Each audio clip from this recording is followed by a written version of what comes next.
E nessa semana também a gente teve a reunião do Copom, né, que decide a taxa básica de juros do Brasil, algo que está no centro das discussões do governo Lula, que vem pressionando o Campos Neto, e enfim, isso é muito importante.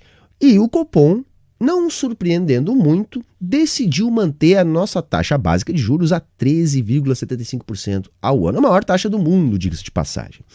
Isso não me surpreendeu. Não me surpreendeu porque já está bastante claro que o Campos Neto, ele não atua de maneira técnica à frente do Banco Central. Então aí nós temos algumas discussões que nós podemos fazer. Primeira delas, vejam os prejuízos desta autonomia do Banco Central. Um Banco Central autônomo, e tem papers falando disso, tendencialmente costuma ser mais conservador pró-mercado. Então ele acaba demorando mais para reagir no sentido de recuperar a atividade econômica. Outra coisa, a gente pode notar também que o que o Campos Neto fez, gente? Quando houve a queda da taxa de juros do Brasil, nós tivemos um caso sui generis, se comparado às economias do resto do mundo. A nossa taxa de juros caiu mais que as outras e ficou mais tempo muito baixa. Por exemplo, o Roberto Campos Neto, sem nenhuma justificativa plausível, manteve no Brasil uma taxa de juros real a menos 5%. O que fez com que o dólar passasse a se valorizar mais rapidamente aqui do que no resto do mundo. É lógico, porque a nossa economia não comporta uma taxa de juros negativa. Com o nível de volatilidade que a gente tem no dólar, com uma taxa de juros negativa sustentada por tanto tempo como nós tivemos no Brasil, né, fez com que a gente tivesse um surto inflacionário de maior pressão do que deveria ser. Diante disso, o Banco Central dá um cavalo de pau, eleva rapidamente a taxa de juros, levando a nossa taxa de juros para a maior do mundo.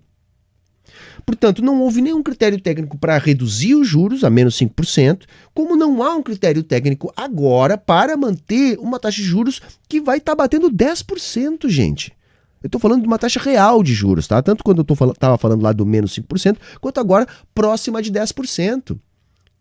Porque a nossa inflação já está se aproximando ali daquilo que vai fechar como uma taxa real de juros a 10%. Porque vejam, gente, nós temos nos últimos 12 meses, tá, uma inflação acumulada no Brasil de 3,94%. Com uma taxa de juros de 3,75%, nós estamos aí trabalhando com uma taxa real de juros de 10%. Isso é maluquice.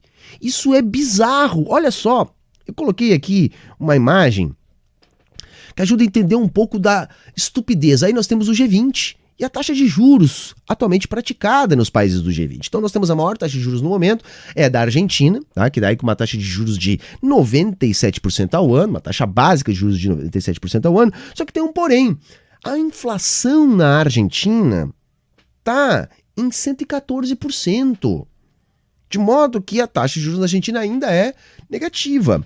Na Turquia, que é o segundo país com maior taxa de juros atualmente do G20, que está aí com 15% de taxa de juros, tem uma inflação de quase 40%. Aí o Brasil, com uma taxa de juros bizarra de 13,75%, tá aí com uma inflação acumulada nos últimos 12 meses de menos de 4%. Quer dizer, não há nenhum critério técnico. Se alguém disser para vocês que há critério técnico, tá mentindo. Se nós derrubássemos a nossa taxa básica de juros para 10%, nós ainda teríamos um bom diferencial de juros para não colocar pressão sobre o dólar. Nós conseguimos retomar o nível de atividade.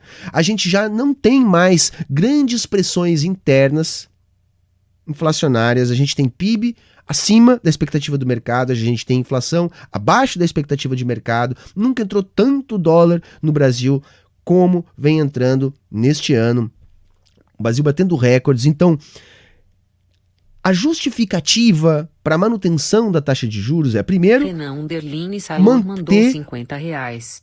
A tá lindão de política econômica refém. Um abraço. Muito obrigado, Renan, pela colaboração, agradeço demais. Mas é isso, gente. Então, assim, Roberto Campos Neto agora parece que passou de todos os limites. O que aconteceu foi o seguinte, o Fernando Haddad, ofereceu tudo o que o Campos Neto queria, acreditando que a discussão seria técnica. O Haddad, ele tem uma mentalidade do INSPER, quando ele vai pensar a economia. Então, olha, se nós melhorarmos o nosso rating junto às agências de risco, se o core, né, o núcleo da inflação desacelerar na questão dos serviços, se as expectativas ficarem perfeitamente ancoradas. O que é isso? Se a inflação aferida está convergindo com a meta de inflação. A gente sabe que uma meta de inflação de 3% para um país emergente significa que o país está condenado a não crescer. Não há como crescer de maneira vigorosa com metas de inflação tão duras. Ainda mais quando um país sai de uma crise de desorganização de cadeias produtivas como o Brasil vinha sofrendo, desorganização de cadeias produtivas e pressão inflacionária de moeda estrangeira, no caso do dólar. Então nós temos uma meta muito baixa, já há uma ancoragem de expectativas, mas agora o Banco Central está dizendo, mas precisamos de uma ancoragem perfeita. Saca? Cada vez que a economia dá sinais de atender às exigências do Banco Central, para que a taxa de juros caia, o Banco Central inventa uma desculpa nova, gente. Primeiro, era a inflação no setor de serviços, que ainda estava destoando. Agora não está mais, não dá mais para dizer. Depois, era a curva longa de juros.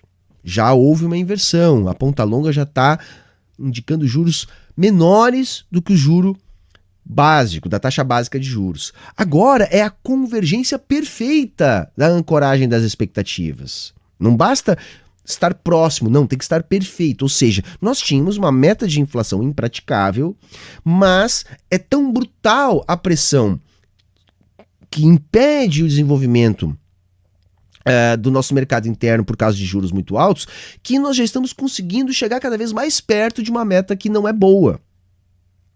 Estamos chegando cada vez mais perto de uma meta que não é boa. Então vejam, nós não temos nenhuma justificativa técnica. A justificativa é impedir que o resultado econômico de 2023 seja melhor, para afetar o capital político do Lula e assim ainda conseguir manter vultuosos lucros de parte da nossa classe dominante que está ancorada no rentismo. Então não há nenhuma justificativa técnica. O comportamento do Campos Neto é um comportamento exclusivamente político à frente do Banco Central do Brasil.